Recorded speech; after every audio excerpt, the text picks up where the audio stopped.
Bien, muy buenos días, doctor Almendares, compañeros. Solo para confirmar, ¿logran ver mi pantalla?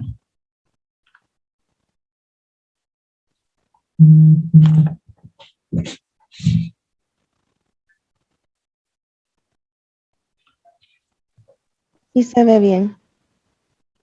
Muy bien.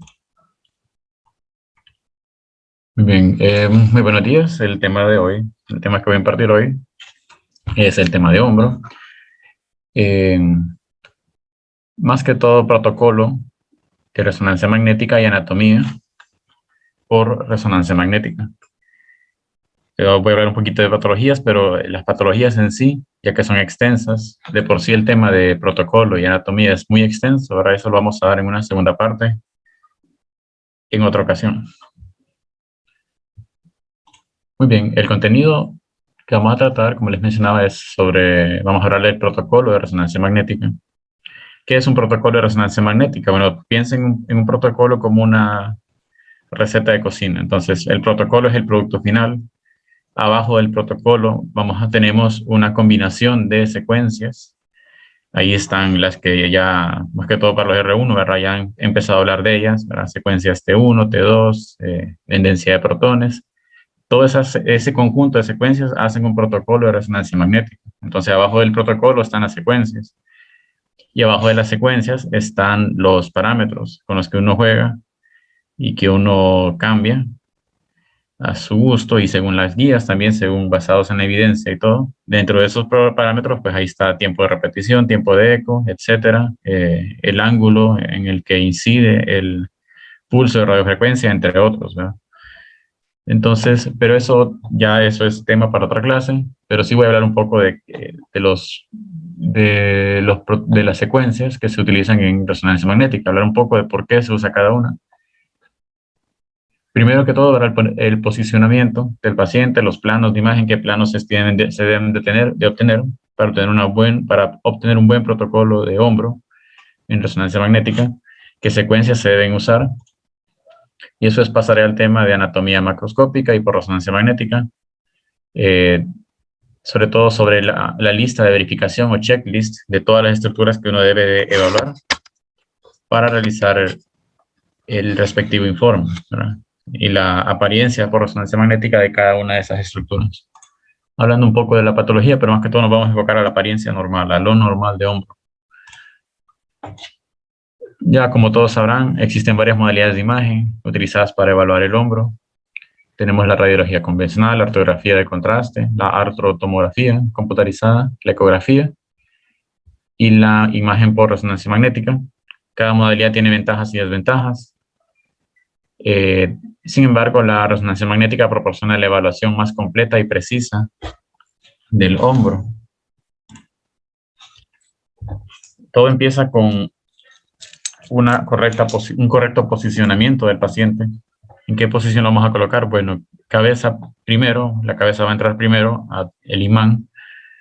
El paciente se coloca en posición supina con el hombro y el brazo a lo largo y paralelo al cuerpo, en posición de rotación externa neutra a leve. Se debe evitar una rotación interna porque las estructuras capsulares anteriores pueden parecer laxas y pueden aparentar una ruptura, o el diámetro no puede ser menor al esperado.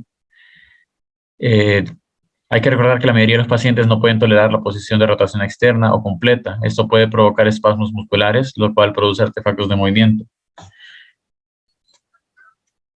Se debe evitar una rotación externa exagerada, ya que esta hace que sea más fácil seguir el curso del tendón sobre todo el tendón del bíceps, que se encuentra más lateralmente, cerca de la inserción del tendón supraespinoso, en esta posición.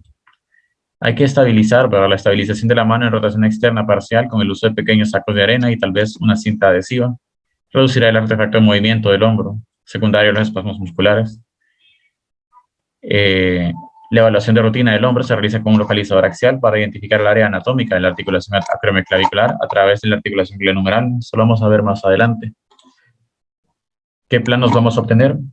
Los planos ortogonales que ya conocemos, coronal, axial, sagital, con la excepción que no va a ser un coronal puro ni un sagital puro. Entonces va a ser un coronal oblicuo y un sagital oblicuo. ¿A qué se refieren con coronal oblicuo? Bueno, el plano coronal oblicuo debe ser paralelo al tendón. No sé si logran ver aquí el mouse. Al tendón del supraespinoso. El plano coronal oblicuo debe ser paralelo al tendón del supraespinoso en esta ubicación. Antes de eso, obviamente, con los localizadores obtuvimos una imagen axial para planificar este plano coronal oblicuo. Toda la evaluación del hombro por resonancia magnética empieza acá. Este es quizás el paso más importante antes de obtener las imágenes, ya que el plano sagital oblicuo se hace basado en este plano coronal oblicuo, ¿verdad? Un ángulo de 90 grados o perpendicular a este. Entonces este es quizás el paso más importante, ¿verdad? Siempre paralelo al tendón del supraespinoso. Ojo, es al tendón y no a las fibras del músculo supraespinoso, ya que el tendón discurre ligeramente oblicuo con relación a las fibras del supraespinoso. Como pueden ver, las fibras del supraespinoso apuntan en una dirección y el tendón apunta en otra dirección. Entonces el tendón no sigue las fibras del supraespinoso, sorprendentemente. Aquí tenemos esta imagen, ¿verdad? Una sección transversal axial que muestra una oblicuidad más pronunciada que el tendón del supraespinoso, los que ya les mencionaba. Y si logramos hacer esta planificación correcta, pues vamos a obtener esta imagen, la que se observa aquí en la letra B, en donde tenemos el tendón del supraespinoso en un plano longitudinal puro, que permitiendo su correcta evaluación. ¿Qué secuencias vamos a obtener en este plano coronal oblicuo? Pues vamos a tener dos secuencias, una ponderada en densidad de protones y otra ponderada en T2, ambas fast spin echo. En el caso de la ponderada con densidad de protones, lo vamos a hacer con supresión de grasa, a eso se refieren con FS, Fat Suppression, en sus siglas en inglés. Esto pues lo que va a hacer es que la señal de grasa hay dos formas de obtener eso, ¿verdad? Está el STIR, que utiliza recuperación por inversión, y está pero eso no vamos a ahonar mucho en eso. Pero sí, la señal de grasa se cancela y va a aparecer como señal hipo, a ISO intensa. En cambio, lo que no es grasa y que también es hiperintenso, o que sería hiperintenso en densidad de protones, va a aparecer hiperintenso. Los grosores de cortes deben de ser de 3 a 4 milímetros, una matriz de imagen de 256 a 512 por 256. Un campo de visión, field of view, que va de 12 a 14 centímetros. ¿Cuál es la utilidad de esta secuencia ponderada en densidad de protones con supresión grasa? Bueno, son sensibles a la degeneración del manguito rotador y las señales de líquido. En cambio, la imagen ponderada en T2 es útil para distinguir entre la tendinosis y desgarros. Entonces, la imagen ponderada en T2 es más sensible o da una mejor evaluación de las estructuras tendinosas. En cambio, la densidad de protones son más sensibles para la detección de pequeños quistes paralabrales. Estos últimos son marcadores de desgarros del labrum. Y aquí tenemos un ejemplo. Tenemos un plano coronal oblicuo. Vean que tenemos el tendón del supraespinoso insertándose en el tubérculo mayor superior del húmero. Y vean que discurre en un plano casi longitudinal puro, ¿verdad? Esto es indicio de que fue una buena adquisición y que el protocolo es adecuado. Y tenemos en imagen en A, en densidad de protones, con supresión grasa, y la imagen en B, ponderada en T2, sin supresión grasa. Ese es el plano coronal oblicuo. Con el plano axial, pues, se planifican en base al plano coronal y tiene que ser perpendicular a la articulación glenohumeral. Para planificar el plano axial tiene que ser perpendicular a la articulación glenohumeral y debe utilizarse un ángulo adecuado en el plano sagital que debe ser perpendicular a la cabeza humeral. Vamos a utilizar dos secuencias, T2 estrella o asterisco Esta es en eco de gradiente. Y densidad de protones, fast spin eco con supresión grasa. Esta secuencia T2 estrella, eco de gradiente, se utiliza más que todo para evaluar la patología intralabral, tendinosis subescapular y tendinitis calcificada. Recordemos que esta secuencia eco de gradiente es más sensible para la detección de productos hemáticos y calcio. Entonces, esta nos va a ayudar más que todo para la detección de tendinosis, ¿verdad? Cuando se asocia a calcificaciones o tendinitis calcificada. La densidad de protones, pues esta aumenta la sensibilidad al líquido, y para la identificación de quistes paralabrales, avulsiones del labrum, cartílago articular y el edema muscular. Más que todo el proton density es para, exagera, por así decirlo, el edema. Entonces, el edema óseo, el edema o los cambios inflamatorios en los distintos ligamentos, tendones, lo vamos a ver mucho mejor en densidad de protones, mientras que 2 nos va a servir más que todo para identificar líquido y para valorar los ligamentos del labrum, etc. Vean que hay estructuras que se evalúan mejor en plano axial. Una de ellas es la articulación glenohumeral, perdón, la coracoacromial, que se ve en la imagen de la derecha. También en plano axial es donde podemos ver en una misma imagen el tendón del bíceps, de la cabeza larga del bíceps en su corredera bicipital, así como el tendón del infraespinoso y el tendón del subescapular y el tendón del infraespinoso.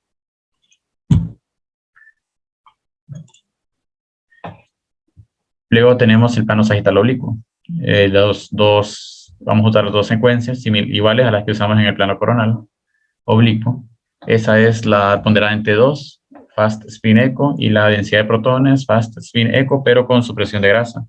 Esta, pues, el plano sagital oblicuo es con la que tal vez estamos más familiarizados de anatomía. Muchos libros de anatomía, la que utilizan siempre para hacer la correlación con imágenes es esta, ya que este plano sagital oblicuo nos permite evaluar casi todos los músculos del manguito rotador, tanto sus porciones musculares como sus inserciones tendinosas y sus uniones miotendinosas que se muestran acá, ¿verdad? Estas imágenes acá, hipointensas, con señal baja, corresponden a los tendones, ¿verdad? Aquí estamos al nivel de las uniones miotendinosas. Y pues acá ya resulta un poco más fácil de identificar que este es el supraespinoso, infraespinoso, y este es el subescapular. Y acá te empieza a asomarse el tendón, o el tendón, ¿verdad?, de la cabeza larga del bíceps. Este es un corte más proximal, por así decirlo. Este es más distal, y aquí ya solo vemos los vientres de los músculos del manguito rotador.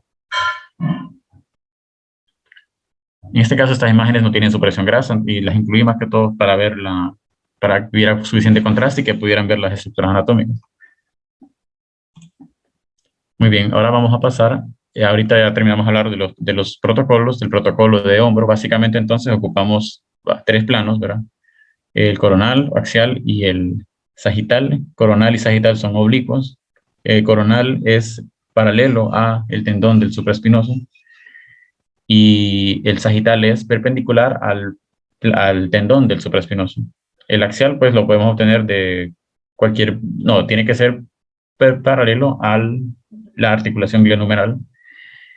2 secuencias, básicamente, lo que menciona el libro de Stoller, que es la bibliografía que utilicé. Por lo menos densidad de protones con supresión grasa, con fast spin eco, obtenida mediante fast spin eco, y un T2 FSE sin supresión grasa. Eso para el coronal y el sagital oblicuo. Y para el axial, pues únicamente es necesario el T2 estrella, eco de gradiente, y densidad de protones con supresión grasa. En resumen, solo esos 3 planos y 2 secuencias por cada plano es lo que se necesita para la evaluación del hombro, y la planificación, como ya la mencioné, ¿verdad?, paralelo al músculo supraespinoso, que es lo más importante. También hay otra, ¿verdad?, que se utiliza en extensión y abducción, pero esa se va a tratar en otra oportunidad, ya que esa se usa más que todo para evaluar, es la que mejor evalúa la patología del labrum. Anatomía, pues esto ya he sacado el libro de anatomía, que ya todos conocemos. más que todas las estructuras, los landmarks o los accidentes óseos que más importantes o que nomás nos van a ayudar a nivel del húmero, pues es el trocánter menor o tubérculo menor. Recordemos que este es más anterior que el tubérculo mayor, y en el tubérculo menor se inserta como recordarán todos, el subescapular, y en el tubérculo mayor, pues en orden, se inserta el supraespinoso e infraespinoso, al menos de los que vamos a lograr evaluar en esta clase. Y tenemos el surco intertubercular, por ahí discurre el tendón de la cabeza larga del bíceps, el cual se viene a insertar en la porción superior de la cavidad glenoidea. Sí, la cavidad glenoidea. Ligamentos, pues hay muchos a nivel del hombro. Los más importantes a nivel de la articulación glenohumeral y que son evaluados que son evaluados por rutina en resonancia magnética, pues son el ligamento glenohumeral inferior, el glenohumeral medio, y en menor medida, más difícil de observar, pero siempre hay que intentar verlo, es el glenohumeral superior. También están los coracoacromiales, esos se logran visualizar, pero la rara vez son lesionados, pero sí pueden ser vistos, pero se les da menos importancia por ese mismo hecho. Estos tres que les acabo de mencionar, sí, son quizás los más importantes, que uno se los debe memorizar a nivel siempre de la articulación glenohumeral. Y aquí tenemos esta imagen de la derecha, que es la que estamos más familiarizados tal vez. Aquí podemos ver casi todos los músculos del manguito rotador en un plano sagital. Aquí tenemos el supraespinoso, el infraespinoso, el subescapular, el rodete glenoideo o labrum, también se le puede llamar labrum, el tendón de la cabeza larga del bíceps, tenemos asociados a los ligamentos, tenemos las bursas, prácticamente cada músculo se asocia a una bursa, y por fortuna estas bursas reciben el nombre del lugar en donde están localizados. Es así que la bursa subacromial o subdeltoidea es la que está pues inferior al acromio, inferior al músculo deltoides. Muy bien, ahora vamos a pasar a identificar todas estas estructuras, pero en imágenes de resonancia magnética. El mismo libro de Stoller y muchos artículos también favorecen el usar el checklist, ir de una manera sistemática, evaluando cada estructura. Eso es lo que vamos a hacer. Vamos a ir en orden, lo vamos a dividir primero en plano checklist de estructuras del hombro, primero en plano coronal, axial y sagital. Se van a repetir la gran mayoría, pero las vamos a ir viendo en cada plano. Bien, en plano coronal, ¿cuál va a ser nuestro checklist o nuestra lista de verificación de estructuras cuando veamos una resonancia magnética de hombro en plano coronal? Bueno, vamos a ver primero manguito rotador, seguido de la articulación acromioclavicular, tendón del bíceps, el labrum o rodete glenoideo, el ligamento glenohumeral inferior, sobre el inferior lo vamos a evaluar en el coronal, el cartílago de la articulación glenohumeral y el músculo deltoides. Vamos con el manguito rotador. Aquí es donde vamos a observar el tendón del supraespinoso. Tiene un borde anterior, tiene una porción media y tiene un tendón en conjunto con el infraespinoso, que lo podemos observar acá. Entonces vean que la intensidad de señal de un tendón del supraespinoso normal siempre es hipointensa, es negra, por así decirlo. La intensidad de señal es negra, y esta se obtiene generalmente en densidad de protones. La secuencia de densidad de protones, pues, antes era muy utilizada en cerebro y en otras partes del cuerpo. Después, con el advenimiento de las secuencias T1, T2, pues cayó en desuso, pero sigue siendo utilizada bastante en músculo esquelético. Y esto porque genera un excelente contraste entre las estructuras líquidas y las estructuras que tienen escasa cantidad de líquido, como por ejemplo el fibrocartílago. Y las estructuras intermedias, líquidos, más que todo quiero hablar de protones, ¿verdad? Con átomos de hidrógeno y todo eso, ¿verdad? Y en medio de esas dos, pues, de primero estaría lo que es grasa, lo que es líquido, y en medio, pues, está el cartílago y el hino. Entonces, tenemos un buen contraste ahí, tenemos baja señal, todo lo que es fibrocartílago, ligamentos, tendones, hueso cortical, ¿verdad? Hueso cortical, En medio tenemos cartílago, una intensidad de señal similar a la del músculo. Ahí mismo también tenemos el músculo. La intensidad de señal del músculo es ISO, por así decirlo, es gris. Nos crea un excelente contraste y tenemos lo que es hiperintenso, que es grasa, que generalmente, de hecho, se debe suprimir. Se suprime en la densidad de protones. Y también tenemos ahí mismo los procesos inflamatorios. Y líquido, ¿verdad? Que líquido en bursas, ¿verdad? Es casi sinónimo de bursitis y es excelente pues tener ese contraste y poder verlo hiperintenso y separarlo muy bien de las demás estructuras, fibrocartílago, cartílago hialino, etc. Entonces, para localizar la cara más anterior del tendón supraespinoso, primero identificamos la imagen que muestra la cara anterior de la cabeza humeral. Localizamos el tendón de la cabeza larga del bíceps. Este da un giro de 90 grados a lo largo de la cara proximal del surco bicipital. Tendón del supraespinoso, pues siempre tiene que ser continuo y una señal de intensidad baja, hipointenso. Aquí tenemos otra imagen de un estudio normal. Tenemos el tendón del supraespinoso.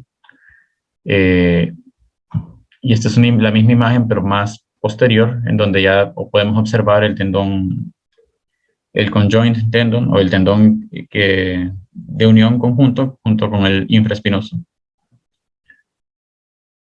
Tenemos también aquí la cavidad glenoidea, esto lo vamos a ver más adelante. Aquí este es el labrum y tenemos el cartílago articular.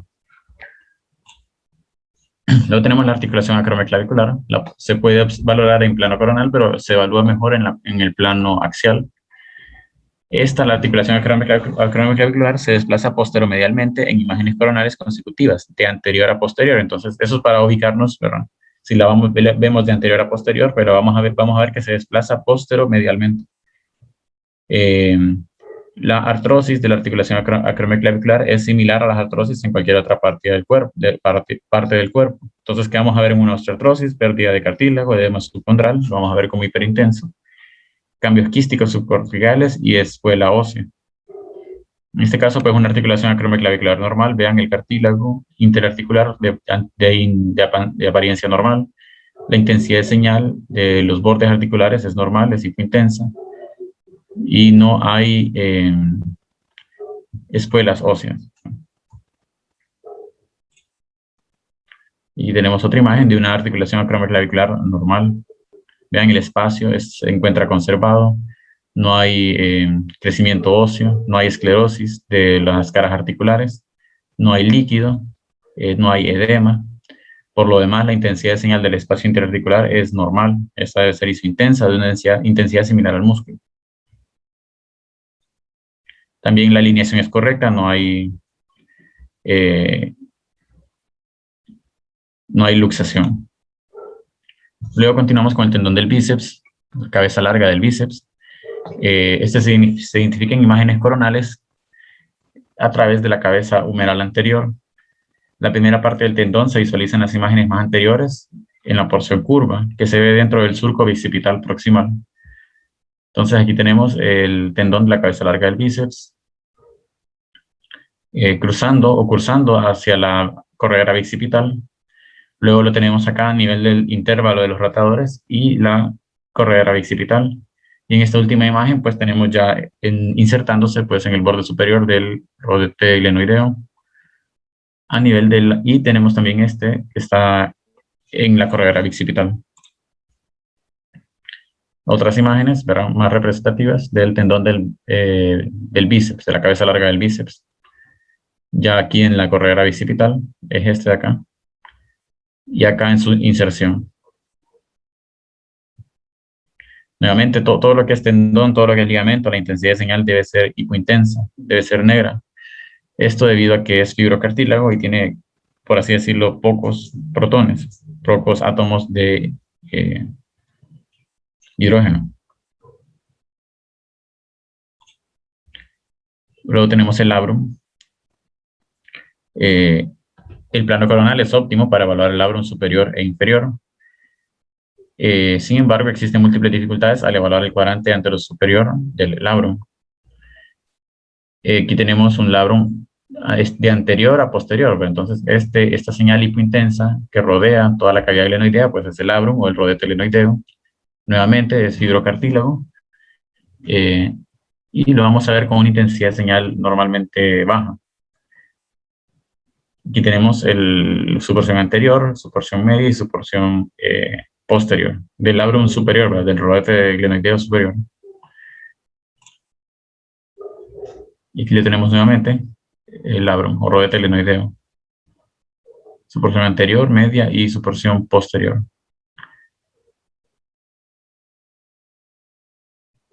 En el plano coronal únicamente la que se evalúa mejor es la porción superior, no tanto la porción inferior del rodete glenoideo. El que sí podemos ver en el plano coronal pues es el ligamento glenumeral inferior. ¿Cómo lo vamos a identificar o cómo lo vamos a encontrar? Pues primero identificamos la glenoides inferior, ¿verdad? El borde inferior de la glenoides en cualquier corte coronal. El ligamento glenumeral inferior es una banda hipointensa que se extiende inferolateralmente desde la glenoides y luego se desplaza superolateralmente hacia arriba para insertarse en el cuello humeral medial.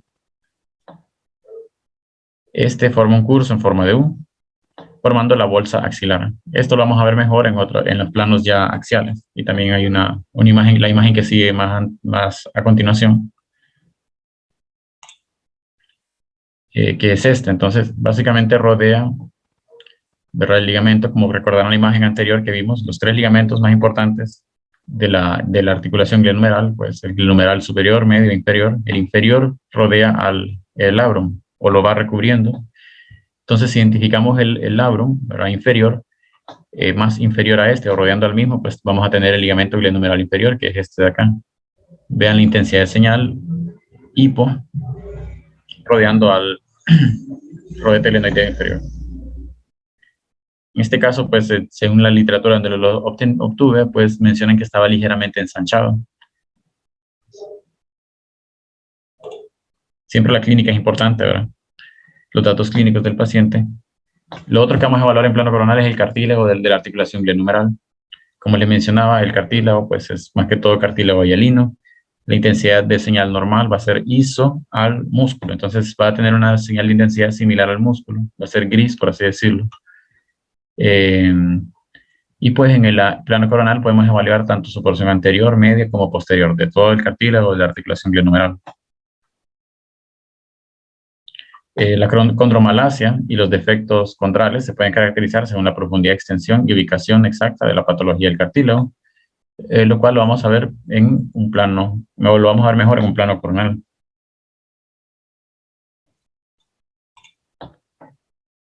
Ya por último, en el checklist de lo que vamos a observar en el plano coronal, pues está el músculo deltoides. Pues aquí tenemos sus fibras musculares, y este es un plano coronal oblicuo. Luego pasamos al plano axial. ¿Qué estructura vamos a evaluar? Pues manguito rotador, articulación acromoclavicular, tendón del bíceps, el labrum, ligamento glenumeral inferior, cartílago de la articulación glenumeral y el músculo deltoides. Esta pues ya la tratamos anteriormente, únicamente que aquí está en el plano axial. Se ve mucho mejor en el plano axial. Tenemos aquí una articulación acromioclavicular normal. Vean las superficies articulares con señal de intensidad adecuada. El espacio interarticular es normal y la intensidad de señal del espacio interarticular es isointensa al músculo. No así a la artrosis de la articulación acromioclavicular. Vean que hay edema óseo, aumento del espacio interarticular y aumento de la intensidad de señal dentro del espacio interarticular.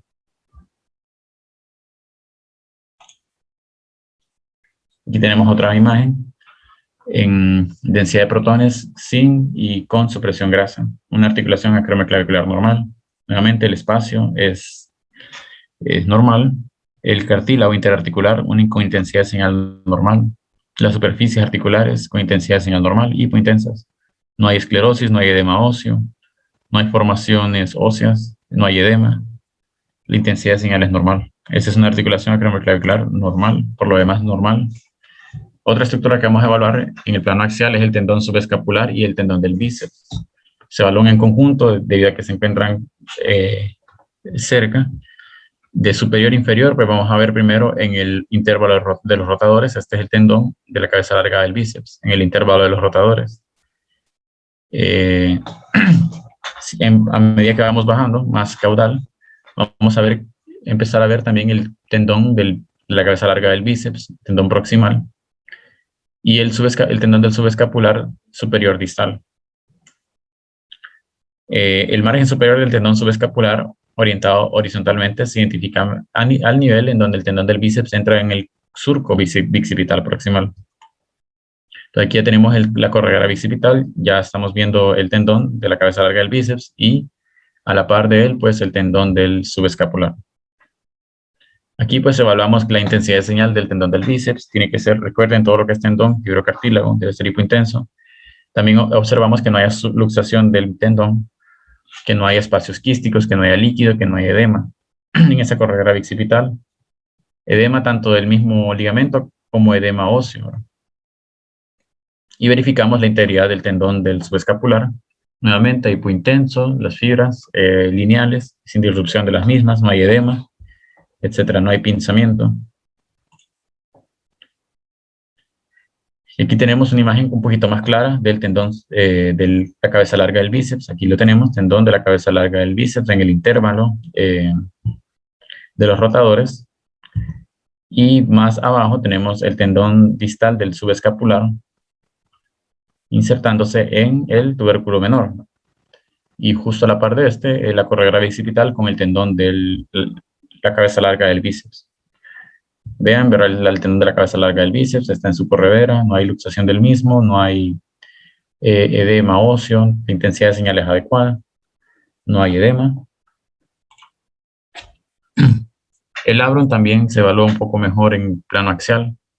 Todo el labrum, desde la cara superior a la inferior, se evalúa en imágenes axiales consecutivas, de craneal a caudal, comenzando superiormente en el ancla del labrum del tendón de la cabeza larga del bíceps. Los desgarros y desprendimientos del labrum superior se caracterizan además en las imágenes axiales, en particular la extensión anterior o posterior de los desgarros.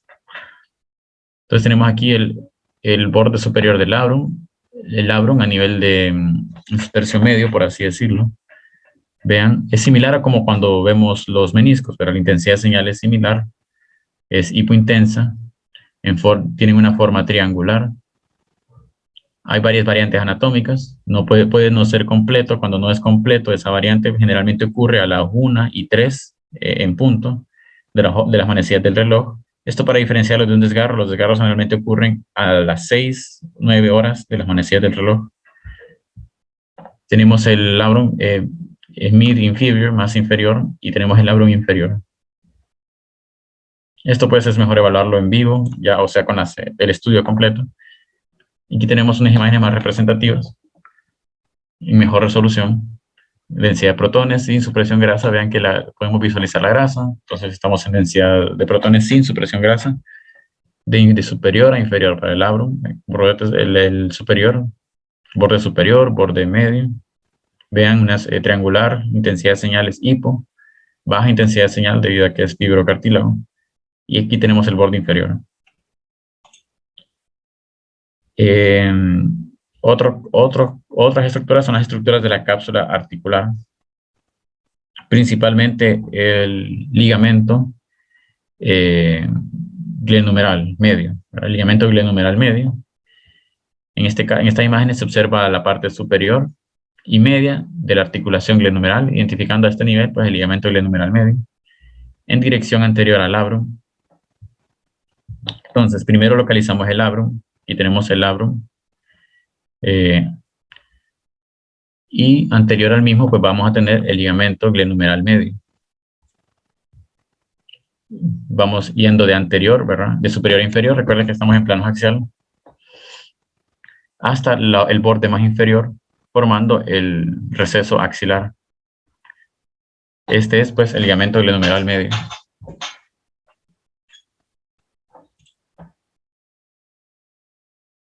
Y aquí lo tenemos, pero ya en otras imágenes con mayor resolución. Nuevamente identificamos el labrum, este es el borde inferior, y anterior al mismo, pues tenemos el ligamento glenohumeral medio. Bueno, en este caso es el inferior.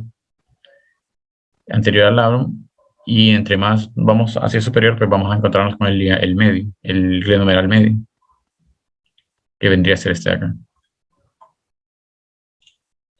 Nuevamente, intensidad de señal, hipo, no hay edema y no hay discontinuidad del mismo, no se asocia a cambios inflamatorios en hueso o en los demás ligamentos o en tejidos blandos. El cartílago, nuevamente, lo hablamos nuevamente en plano axial. Vean que la intensidad de señal es adecuada, hizo intenso al músculo, no hay disrupción del mismo, no hay solución de continuidad, no hay fragmentos, ¿verdad? El cartílago puede fracturarse, puede fragmentarse y puede quedar, por así decirlo, flotando en la articulación. No es el caso de este, ¿verdad? Tenemos el cartílago de la articulación glenohumeral normal, en su porción superior, media e inferior. Nuevamente, pero ya en mayor resolución, vean intensidad de señal adecuada. Está entre los dos rodetes del labrum. Intensidad de señal y su intensa al músculo.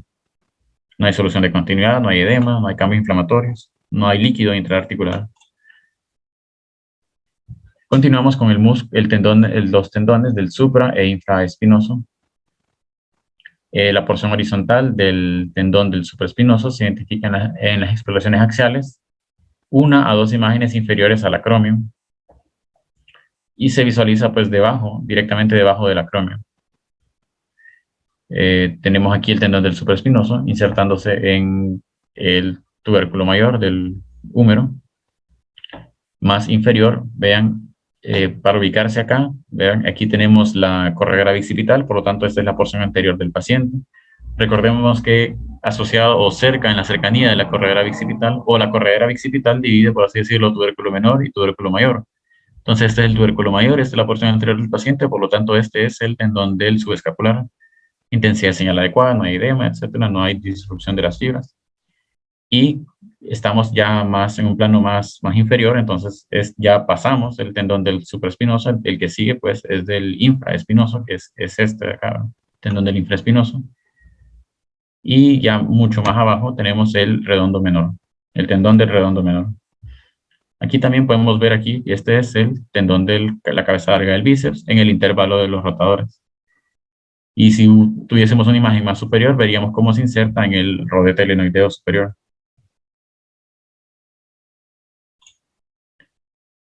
Y aquí tenemos el tendón del supraespinoso y el tendón del infraespinoso, que es este de acá. Y aquí tenemos nuevamente la correa bicipital asociada al tendón de la cabeza larga del bíceps. Y la correa pues divide el tubérculo menor del tubérculo mayor. Este es el tubérculo mayor, esta es la porción anterior del paciente, por lo tanto este es el subescapular. Vean la intensidad de señal de la médula ósea, es normal, es hiper. Esta es una densidad de protones sin supresión grasa. No hay edema, las fibras, señal de intensidad adecuada, hipointensas, no hay disrupción, no hay edema, no hay líquido. Muy bien, vamos con un plano sagital. Nuevamente mismas estructuras, únicamente queda vistas en el plano sagital. Generalmente este se deja de último ya que es el más, quizás el más anatómico, con el que más estamos familiarizados por los libros de texto de anatomía. Entonces, ¿qué vamos a evaluar? Manguito rotador, pues aquí se logran ver los tres, o al menos tres músculos del manguito rotador, que son el supra, infra y el subescapular.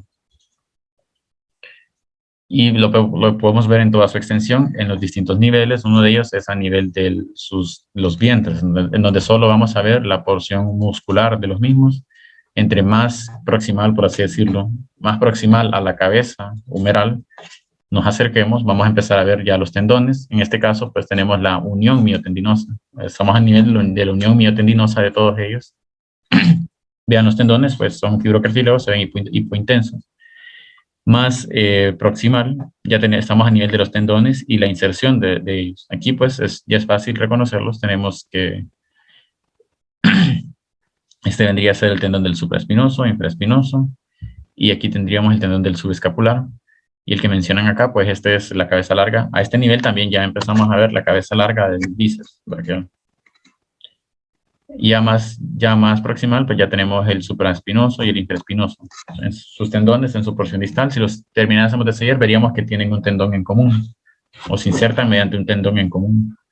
Aquí es donde vamos a evaluar más que todo si hay o no atrofia muscular, ¿verdad? El volumen muscular se evalúa mejor en el plano sagital. La intensidad de señal de los músculos también se evalúa mejor en el plano sagital. A diferencia de lo que ocurre en ultrasonido, pues aquí no hay mucho artefacto de anisotropía, entonces en realidad se puede evaluar en cualquier plano, pero anatómicamente se ve mejor en el plano sagital, los músculos. Y su inserción tendinosa, y podemos ver los tres en un mismo plano. Esa es la ventaja de este plano, el plano sagital. Sagital oblicuo, tiene que ser en base en 90, usando como referencia el plano coronal que ya obtuvimos anteriormente. Este plano coronal, pues, paralelo al tendón del supraespinoso, que es el paso más importante, ¿verdad? Para realizar todo este protocolo. Aquí tenemos otras imágenes, densidad de protones y supresión grasa, ya de mayor calidad, por así decirlo. Y aquí tenemos la espina escapular, el supraespinoso, infraespinoso, subescapular. Este es a nivel de los vientres. Vean la intensidad de señal muscular del músculo es adecuado. Todavía no vemos los tendones. Aquí empezamos a ver los tendones. Ya estamos a nivel de la unión miotendinosa. Evaluamos también volumen, ver si no hay atrofia muscular. Ya más proximal tenemos unión miotendinosa y aquí ya pues vemos los tendones. El tendón del supra, infra. Aquí empieza a asomarse, o ya estamos viendo el tendón de la cabeza larga del bíceps y el tendón del subescapular. Y aquí incluso ya empezamos a ver un ligamento, el coracoacromial, que vemos acá. El músculo deltoides. La articulación acromoclavicular también la vamos a ver en plano, la evaluamos en plano sagital, nuevamente, ya la hemos visto en plano coronal y plano axial. Vean, la intensidad de señal del espacio interarticular es normal. No hay esclerosis de las caras articulares, no hay edema óseo, no hay fibrosis tampoco de las caras articulares, no hay edema, no hay líquido, no hay cambios inflamatorios. Aquí también podemos ver el estrechamiento de la salida del supraespinoso entre el acromio, la clavícula y la cabeza humeral. A este nivel, pues tenemos que observar que no exista la presencia de un espolón. Generalmente son los espolones distales inferiores de la clavícula y el acromial anteroinferior los que pueden causar este pinzamiento. Y aquí tenemos nuevamente una articulación acromioclavicular normal. Los ligamentos de la articulación acromioclavicular de apariencia normal, intensidad de señal normal. El espacio articular es normal, el cartílago es normal. No hay edema, no hay cambios en las caras articulares de la articulación acromioclavicular. Es importante valorar la articulación ya que puede pasar por desapercibido. Muchos dolores de hombro pueden deberse a una osteoartrosis de esta articulación y puede confundir perfectamente con una patología de muscular tendinosa del manguito rotador. Ya también otra estructura que vamos a hablar es el tendón del bíceps en el intervalo rotador. Vemos aquí esta primera imagen ya en su inserción en el labrum, en el rodete del glenoideo superior. Aquí tenemos el tendón del bíceps. Vean, la intensidad de señales normales, hipointensa. Pero en este caso ya la tenemos en el intervalo, a nivel del intervalo de rotadores. Tenemos su porción distal, siempre en el intervalo de los rotadores. Ya tenemos aquí el tendón de la cabeza larga del bíceps, pero a nivel de la corredera bicipital.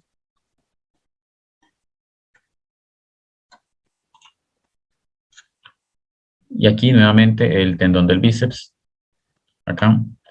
Recordemos, verá el supra, infra y el subescapular a nivel de su inserción en el intervalo y ya a nivel de la corredera bicipital. Ya empezamos a ver la corredera bicipital. También en el plano sagital es donde mejor se evalúa la fosa, o donde también podemos evaluar la fosa glenoidea. A este nivel, pues vamos a ver a través de la glenoides, se va a observar el labrum en forma de lágrima, marcando la circunferencia de la glenoides. Cuando se sospecha de un desgarro del labrum, a partir de los hallazgos en las imágenes axiales o coronales, comúnmente se visualiza una señal alta dentro del labrum en las imágenes sagitales. Y es útil para localizar y caracterizar aún más un desgarro. Vean, el labrum, ¿verdad? El fibrocartílago, su intensidad de señal pues es intensa.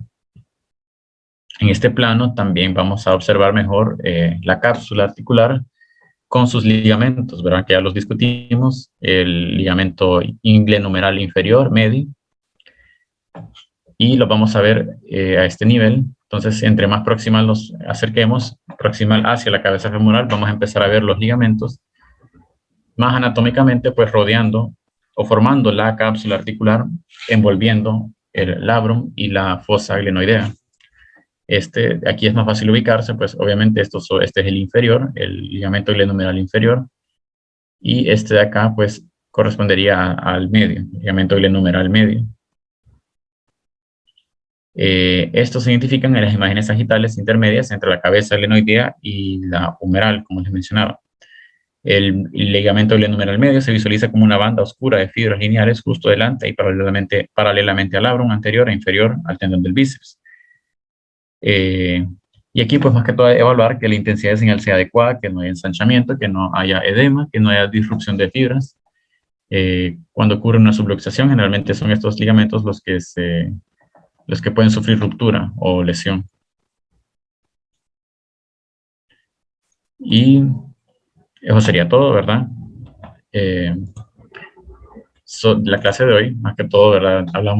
Hablé de protocolo por resonancia magnética, las distintas secuencias, y lo vamos a hacer en dos partes. Para primero, pues, conocer la anatomía, la apariencia normal, familiarizarse bien con una articulación, con un hombro normal por resonancia magnética, y conocer las distintas estructuras en los distintos planos. Eso sería todo. Ahora, muchas gracias por su atención. No sé si tienen alguna pregunta.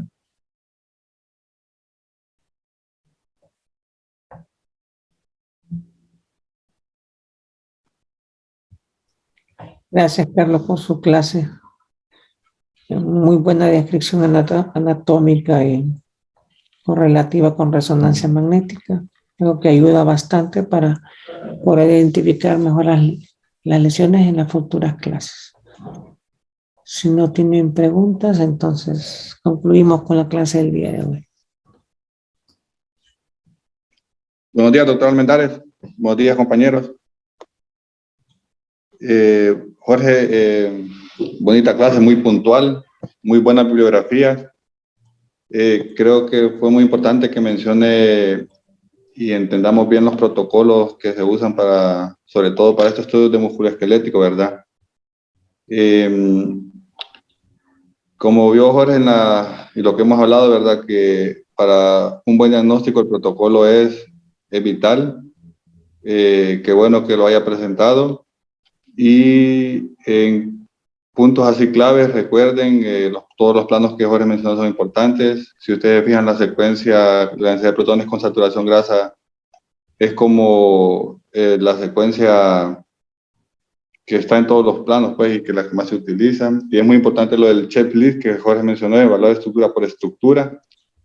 Y recuerden que la resonancia magnética, si bien es cierto, es el estudio de elección para la patología de hombres, sobre todo el manguito rotador, el labrum y los ligamentos, pero no hay que dejar de por menos de siempre, y siempre, esto es siempre, evaluar siempre la radiografía simple, ¿verdad?